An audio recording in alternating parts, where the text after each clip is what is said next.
En las heladas tierras de Siberia nació Grigori Yefimovich Rasputín, un campesino con mirada hipnótica y manos que parecían conocer secretos prohibidos. Desde joven, se decía que podía curar con el tacto y ver lo invisible. Los aldeanos lo llamaban Starets, un hombre santo, pero también lo temían. Cuando llegó a San Petersburgo, su presencia fue como una sombra que se deslizó por los pasillos del poder. La familia imperial lo acogió, creyendo que su fe podía salvar al heredero enfermo. Pero con cada milagro, Rasputín se hundía más en el abismo de la corrupción y el deseo. Su voz, suave y profunda, parecía hechizar a quienes le escuchaban. Su mirada, penetrante, hacía temblar incluso a los más devotos. Las noches en el palacio se llenaban de susurros. El monje no duerme. El monje sabe demasiado. Intentaron matarlo, veneno, balas, cuchillos, pero Rasputín no moría. Su cuerpo parecía resistir la muerte misma, como si un pacto oscuro lo mantuviera entre los vivos. Cuando finalmente cayó en el río Nevá, sus ojos abiertos aún reflejaban las luces del Kremlin, como si observaran el destino de Rusia desde el fondo del agua. Grigori Yefimovich Rasputinovich era originario del pueblo de Prokopsky, provincia de Tobolsk, Siberia Occidental. Nació en el mes de enero de 1864, de familia campesina muy humilde, no recibió estudio alguno y de niño trabajó en el campo. Ignorante, borracho y discordante dirigió sus pasos hacia la predicación espontánea, autoproclamándose representante de Dios, rechazaba las prácticas eclesiásticas, no asistía a ninguna misa y rara vez se lo veía rezar. Se hacía pasar por monje mendicante, y se dedicaba a recorrer los pueblos y aldeas de la región, predicando, emborrachándose y causando discordia y escándalos. Decía que era preciso pecar para después poder arrepentirse. Sin embargo, hubo en su vida un momento clave y decisivo de iluminación religiosa. Él y su hermano Misa habían ido de niños, como solían hacerlo, a jugar en el río Tura. De repente su hermano Misa cayó al agua y cuando Rasputín intentó ayudarlo ambos fueron arrastrados por la corriente helada. Los rescató un pescador, pero esa misma noche Misa murió y Grigori Rasputín entró en un coma que tuvo por duración unos 30 días. Los familiares de este acudieron al Pope, sacerdote ortodoxo, para que ayudase al pequeño en su paso hacia la muerte. Pero a los pocos días Rasputín se recuperó por completo y quiso saber dónde se encontraba la mujer de azul y blanco que le había ordenado aliviarse, mientras él pasaba su trance en coma. Los familiares de este, asombrados, se dirigieron al Pope para recibir respuesta de lo que Rasputín estaba diciendo, a lo cual éste respondió: «Amigos, este niño acaba de recibir una gracia muy rara. La Virgen Santísima se la ha aparecido». Luego de su experiencia mística, Rasputín esperó pacientemente tener la suficiente edad para su peregrinaje. Era considerado por su padre como un holgazán, por sus vecinos como un ser extraño y por las mujeres del pueblo, para quienes tenía un atractivo especial, no lograban arrancarle más que una tosca sonrisa. Desaparecía con frecuencia a veces durante semanas, hasta que un día conoció a Praskova, una campesina de la que se enamoró sinceramente. Al mismo tiempo, escuchó la voz de su interior que le empujaba hacia los caminos y luego de su matrimonio, emprendió largos viajes por todos los santuarios y monasterios de Rusia, Constantinopla, Grecia y los Cárpatos. Visitó Jerusalén y las Tierras Santas.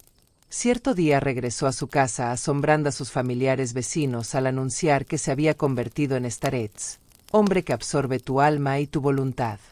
Renuncias a tu voluntad y la pones en sus manos con completa obediencia que lleva a la paz perfecta, a la libertad y a la salud, según la descripción de Fedor Dostoyevsky en su novela, Los hermanos Karamazov, y que poseía la capacidad a través del amor. Su padre, el más sorprendido, lo cuestionó, y como respuesta Rasputín levantó la mano sobre la cabeza del anciano, quien necesitaba de un bastón para poder caminar, lo miró fijamente a los ojos y le dijo: «Anda mejor, Efrim Andreyevich. Padre mío, ahora podrás hacerlo, yo te transmitiré la fuerza por mi amor, pues tú tienes la juventud en el corazón». Aunque resulte de novela de fantasía, el anciano dejó el bastón y comenzó a caminar sin ayuda. Rasputín había producido un milagro.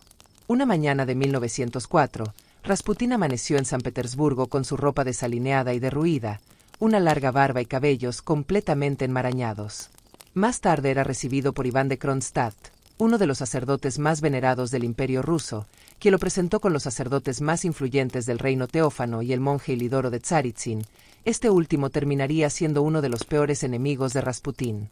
El hecho es que Iván de Kronstadt puso gran interés en el desalineado campesino e intentó pulir al nuevo discípulo, para quien se encomendó a Olga Lostin, quien tenía ciertos antecedentes aristocráticos. La educación resultó totalmente infructuosa. A cambio de cubiertos usaba sus sucios dedos y su barba de servilleta. Con voz brusca y altanera no demostraba ningún tipo de respeto ante los grandes príncipes y duques de la corte, a quienes trataba como si fueran los últimos lacayos. Casualmente una notabilísima dama de San Petersburgo, la gran duquesa Anastasia, conoció a Rasputín en Kiev durante una visita oficial en 1905. Y fue la imponente personalidad del personaje y su enorme poder hipnótico que la gran duquesa decidió llevárselo consigo a la corte imperial, pues estaba segura que el predicador del pecado obtendría gran éxito en los salones de la alta sociedad rusa. Reinaba entonces en esta el zar Nicolás II, quien se había casado con una princesa alemana, Alicia de Hesse-Darmstadt, cuya ascendencia provocaría gran cantidad de intrigas, especialmente al estallar la Primera Guerra Mundial, ya que Rusia formaba parte de la Alianza Occidental que lucharía contra el Imperio Austrohúngaro.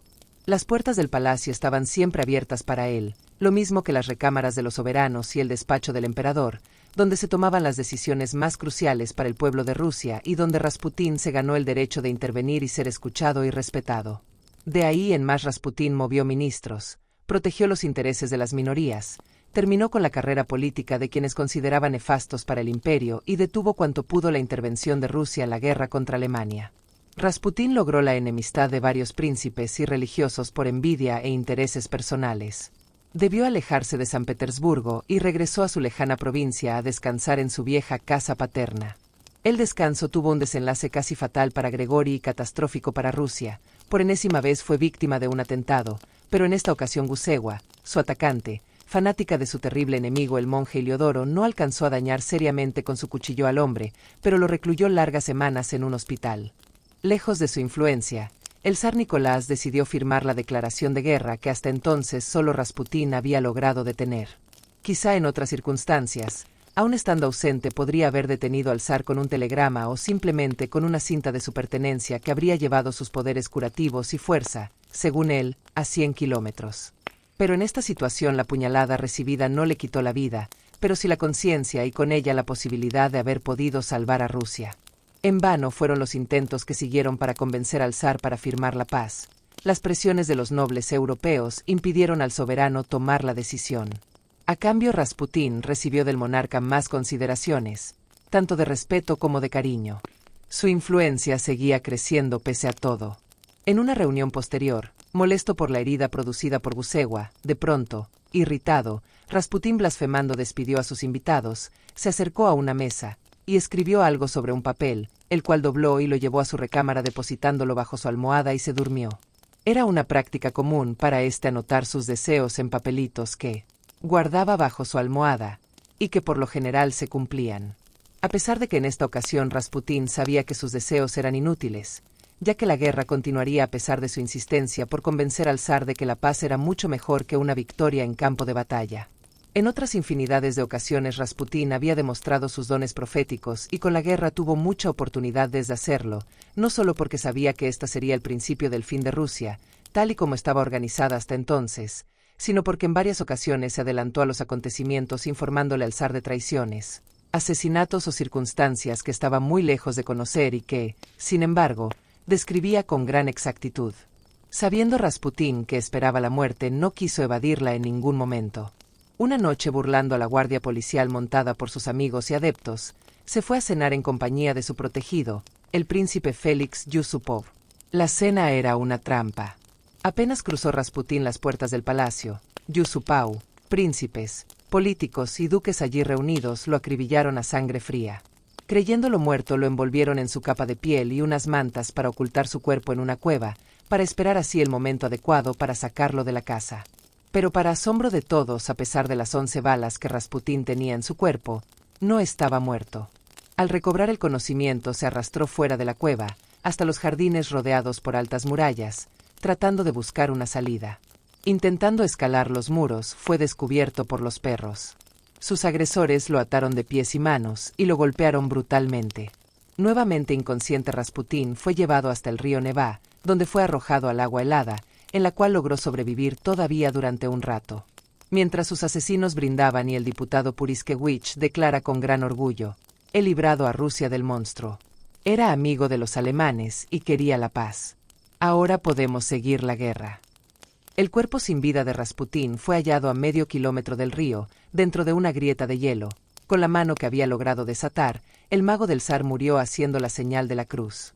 Dicen que la vida de Grigori Rasputín fue un espejo oscuro del alma humana, un hombre que caminó entre la fe y la corrupción, entre el milagro y la maldición. Su poder no nació del trono ni del oro, sino del miedo y la fascinación que despertaba en quienes lo rodeaban. Cada palabra suya parecía un conjuro, cada mirada un abismo. Y cuando su cuerpo cayó al río, no fue el fin, sino el comienzo de una leyenda que se niega a morir. Porque Rasputín no fue solo un hombre, fue un símbolo de lo que ocurre cuando el misterio se apodera del poder, cuando la fe se convierte en obsesión y la muerte se vuelve apenas una puerta más. A veces, en las noches frías de Moscú, el viento parece murmurar su nombre.